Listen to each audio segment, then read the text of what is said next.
অনেকদিন পর আপনাদের সবাইকে দেখে অনেক ভালো লাগতেছে, কারণ আমরা এই প্রিমিয়ারটা আয়োজন এই জন্য করেছি আসলে যে অনেকদিন আমাদের আপনার সাথে দেখা হচ্ছিল না, কারণ আমাদের দেশ নতুন করে স্বাধীনতা অর্জন করার পর এই প্রথম দেখা আপনাদের সাথে।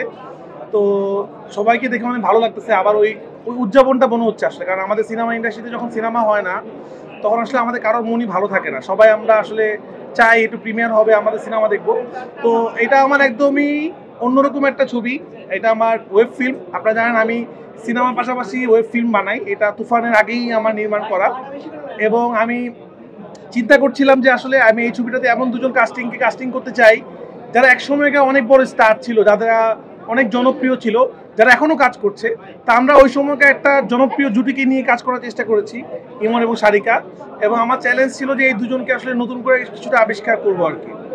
তো যারা তুফান দেখেছেন, যারা মায়া দেখবেন, এটা যদিও ওয়েব ফিল্ম, ছোট আকারে সিনেমা, কিন্তু আমি একটু অন্য ধরনের সিনেমা বানানোর চেষ্টা করেছি। এটা খুবই মানবিক গল্প, একদমই অন্য ধরনের গল্প। এবং যে গল্প দেখলে কখনো আপনি ইমোশনাল হবেন, কখনো আপনি আবেগ প্রমাণিত হবেন, আপনার আশেপাশে অনেক কিছুর সাথে মিল পাবেন এই ছবির গল্প আর কি। তো আমার মনে হয় আপনাদের ছবিটা ভালো লাগবে, কারণ আমার এরকম মাঝে মাঝে অ্যাকশন ছবির পাশাপাশি এরকম মানবিক ছবি বানাতে অনেক ভালো লাগে।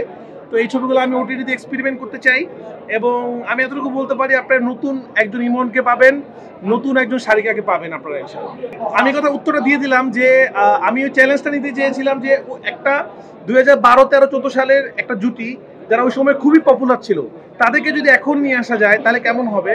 যেহেতু আমাদের গল্পটা ফ্যামিলির গল্প, আপনারা সবাই এখন দেখবেন, তো আমি একটা বিবাহিত নায়ক নায়িকাকে নিতে চেয়েছিলাম আর কি। আমার কাছে মনে হয়েছে যে ফ্যামিলির ইমোশনটা বুঝতে পারবে, এবং আমার কাছে মনে হচ্ছে আমার নিজেরও একটা চ্যালেঞ্জ, কারণ আমি সবার সাথে কাজ করতে চাই।